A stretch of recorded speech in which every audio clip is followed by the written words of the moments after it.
let's talk about another big game that's going to happen on Saturday for this weekend's features in the EPL.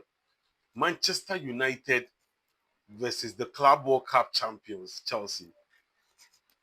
There is pressure mounting on United to have a decent performance week in, week out after spending to over 200 million, after spending over 200 million in the transfer window. There's pressure mounting on United, and I'm very sure there's pressure on the board, on Amorim, and unwavering tactics he is refusing to change. I think I'll go deep dive into Manchester's what I see week in, week out, and with Chelsea's poor performance in the Champions League, where they look forward to come back to winning ways. But there is one thing: whenever United is playing poorly, they always perform very well against Chelsea. A thing about United that no matter how they've been losing 2 or 3 games continuous or 4 games continuous, when they meet Chelsea, they are able to put in the effort.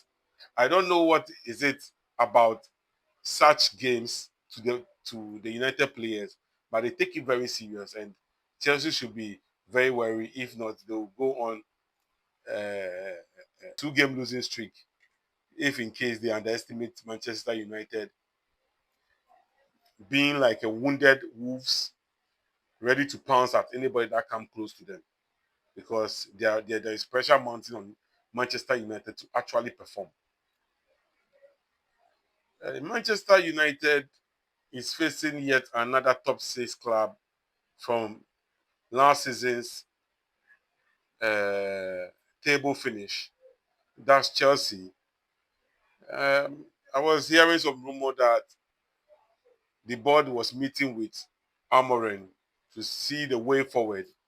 He is also refusing to change his tactics, and people and pundits are saying he's being too stubborn, that he does not have the same quality of players to actually compete with his kind of ideology and philosophy with the 3-back system. I believe that is not the issue. I believe personally is players' mentality, and sometimes he's getting the formation wrong. I feel like with the 4-4-3 formation he's playing, I feel like he shouldn't pair Casemiro or Ugarte with Bruno. I'm feeling he should pair Casemiro with Menu or Casemiro with Ugarte and play Bruno at the 10 position. Despite the fact I would personally wish he benches him, but I would like for him to play Bruno at the 10 position. But because of Acuna, or to say Cunha, the new signing of Manchester United, is making it difficult for him, because with the kind of money he has spent on that player, I think he would have to start. So that's making him push Bruno back deep into the midfield, which I feel like is not helping the formation. You need legs if you want to play the 3-4-3 formation with the 2 midfielders. I feel like you need players with legs to actually help around, do that. And Bruno is not that type of player to play in that position. Bruno isn't that type of player to be playing in that position. I think you will need Menu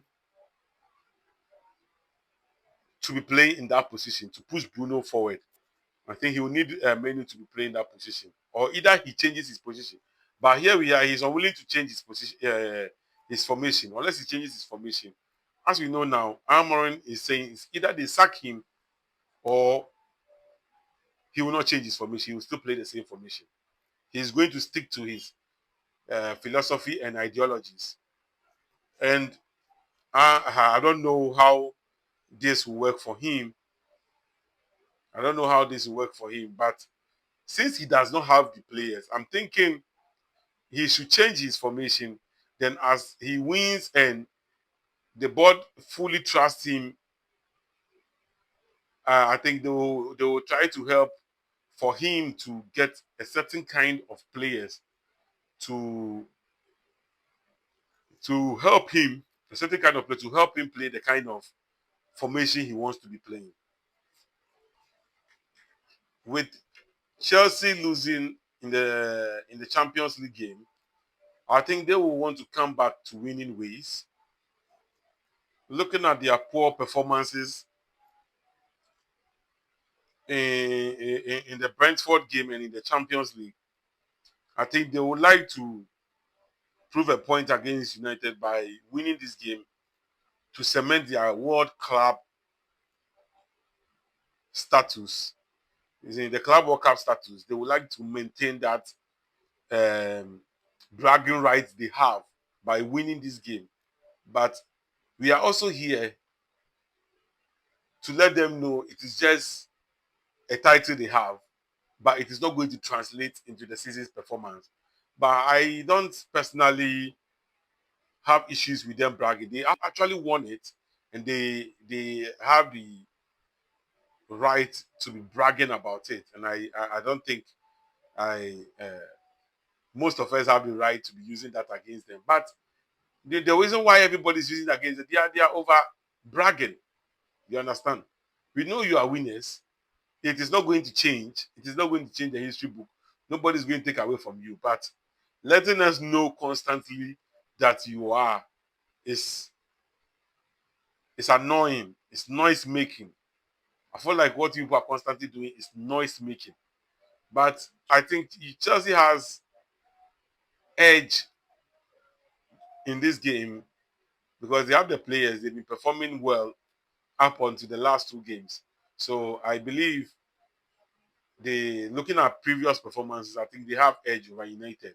But United also has an act for playing Chelsea, even if they are not playing well. They have an act for playing Chelsea. So for this game, I will be giving the win to Chelsea, but I will not be surprised if United pulls out a surprise by drawing the match against Chelsea. I wouldn't be that much because there is a growing, even with, if you watch most of the betting platforms and pages, I think they are giving edge to Chelsea. But let's see what happens on the weekend because I know United can pull a surprise, which they've been trying to do every time they play against Chelsea.